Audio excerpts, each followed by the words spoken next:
Salut les amis, aujourd'hui je vais vous parler du 7D. Donc nous sommes en 2023.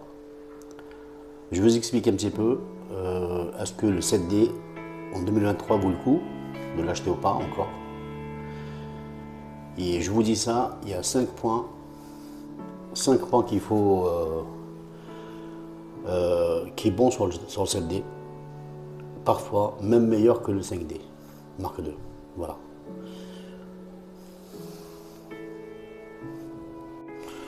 Donc voilà mes amis. Alors, le 7D, donc voilà, comme vous voyez, il est là. C'est un boîtier qui est expert. C'est un boîtier qui est sorti à peu près en 2010. Donc c'est un boîtier APS-C. C'est pas un plein format. Le 7D, est-ce que, on va commencer par la première, est-ce que nous sommes en 2023, le 7D vaudra le coup de l'acheter?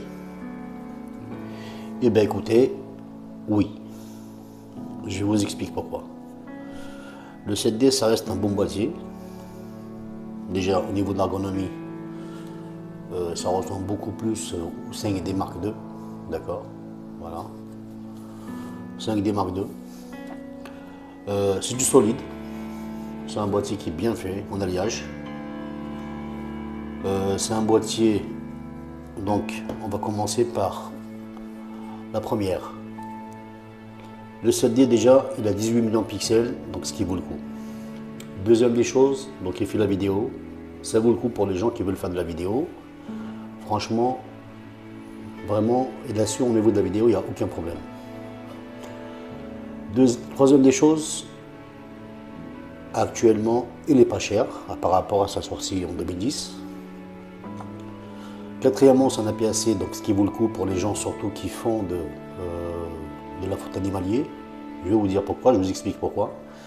En fait, l'animalier, pourquoi? Parce que si vous prenez à la limite un 70-200 en 2.8, d'accord, que vous mettez sur un plein format, donc ça va rester de 70-200. Mais si vous le mettez sur un APS-C, donc comme le 7D, c'est un APS-C, donc il va vous faire à peu près de 120, 150, 300 mm. Donc ça reste vraiment très intéressant pour les gens qui veulent faire de l'animalier et tout ça. Et attention, ça reste quand même un très bon boîtier. Ça reste un très bon boîtier, à dire que c'est un boîtier qui est, je vous dis, quand il est à sa sortie, il y a eu beaucoup de professionnels qui étaient heureux de l'avoir, de passer sur le 7D. Pourquoi? Déjà son autofocus, il est rapide. Il est plus rapide que le 5D Mark II.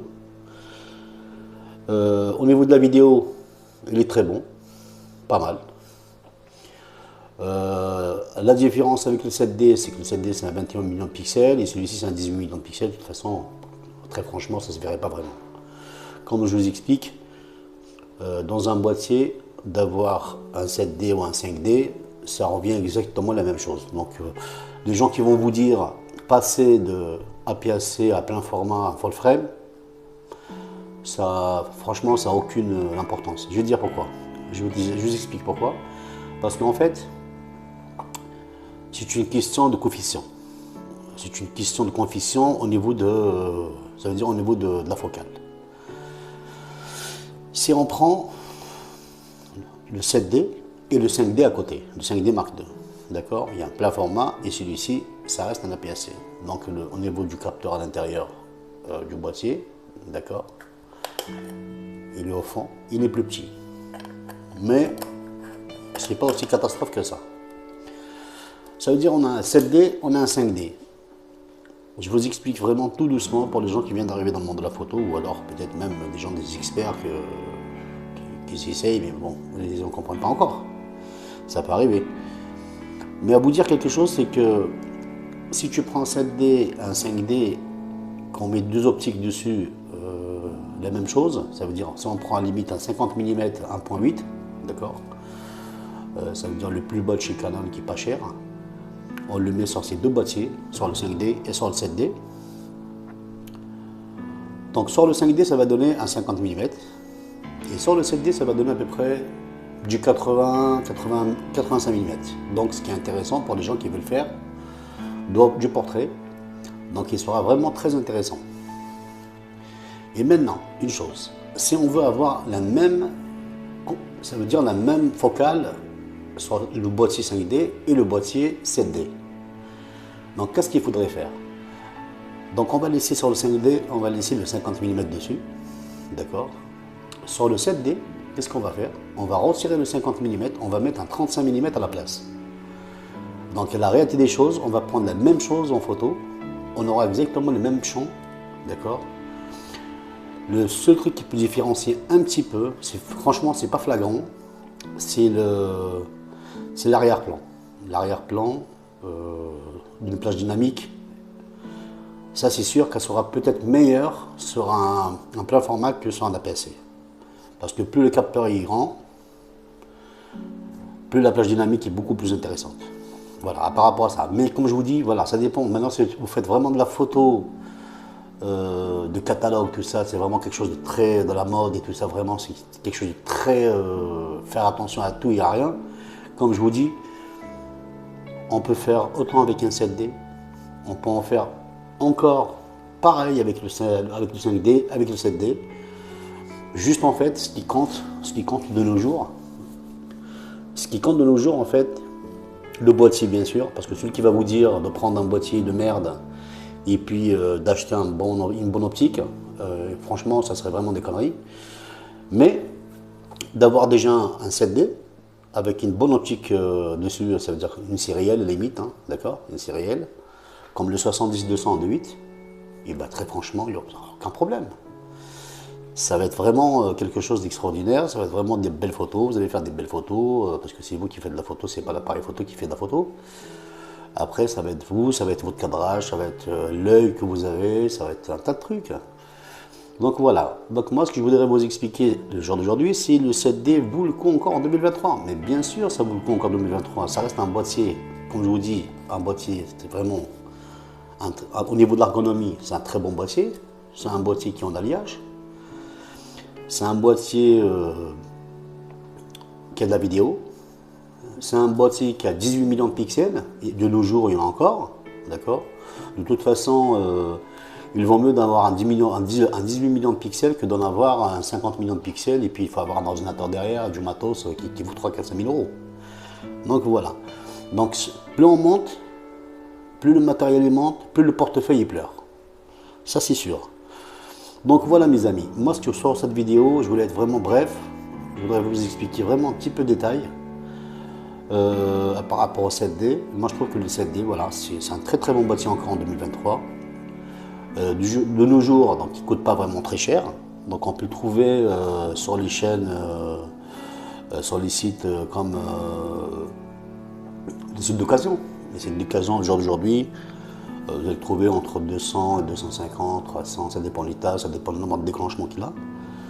Mais je vous dis, si vous arrivez à trouver comme celui-ci, d'accord, regardez bien, comme celui-ci, regardez l'état. L'état il est nickel, d'accord, franchement, moi tous mes boîtiers sont vraiment nickel. Hein. Je fais très attention à mes boîtiers, d'accord, voilà. Si vous arrivez à trouver un boîtier comme celui-ci, vraiment achetez-le. Achetez-le, pourquoi? Parce que bah, c'est un boîtier qui va durer, c'est un boîtier que vous allez apprendre vraiment beaucoup de la photo, d'accord? Et puis c'est un boîtier qui est extraordinaire, il n'y a rien à dire. Vous avez un bon autofocus, vous avez un 18 millions de pixels, il fait de la vidéo, il est en alliage. Au niveau de l'ergonomie, il est très très bon. Il n'est pas petit, il n'est pas gros, ça reste un boîtier, voilà, prise en main, nickel, quoi, il n'y a pas photo. C'est le cas de nous dire, hein, il n'y a pas photo. Mais comme je vous dis, voilà, ça reste un bon appareil.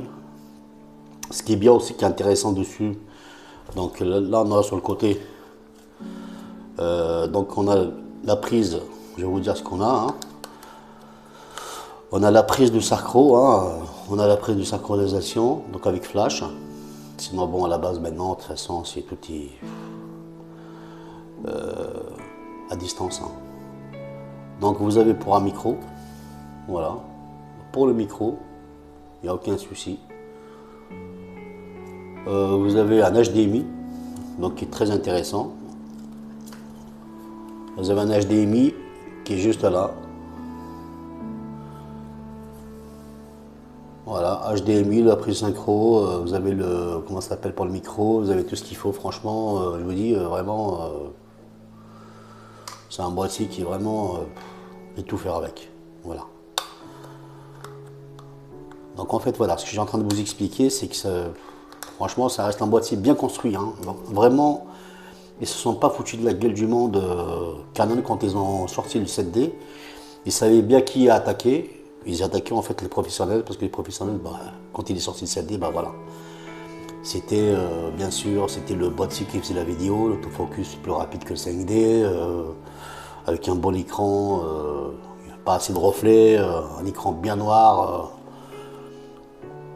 Donc voilà, c'est un boîtier, c'est pas la peine d'aller acheter un boîtier qui vaut 4-5 000 euros maintenant avec les R3, les R5. Enfin voilà. Moi je dis quelque chose.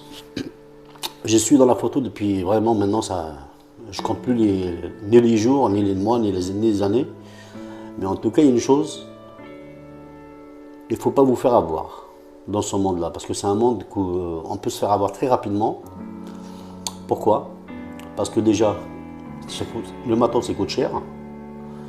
Deuxième des choses, ça veut dire si on ne s'y connaît pas, donc on peut faire des conneries au départ.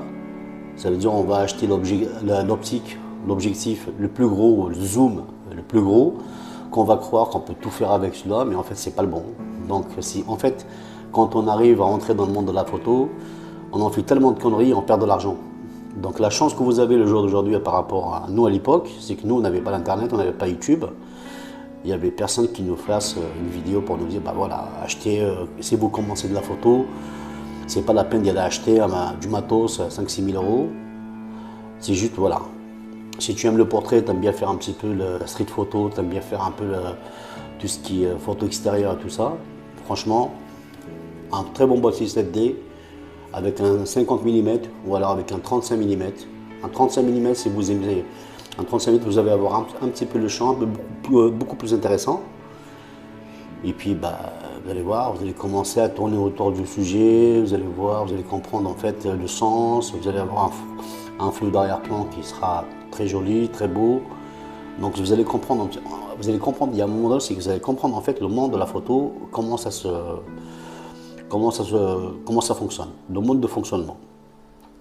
Après voilà, cette vidéo de toute façon, c'est pas pour vous faire un tuto sur la photographie, mais juste à vous donner quelques détails. Mes détails, ce sont des détails que voilà, de toute façon vraiment apprendre, parce que si vous arrivez dans le monde de la photo, comme je vous ai expliqué, c'est pas très cher. Vous pouvez commencer avec un 40D.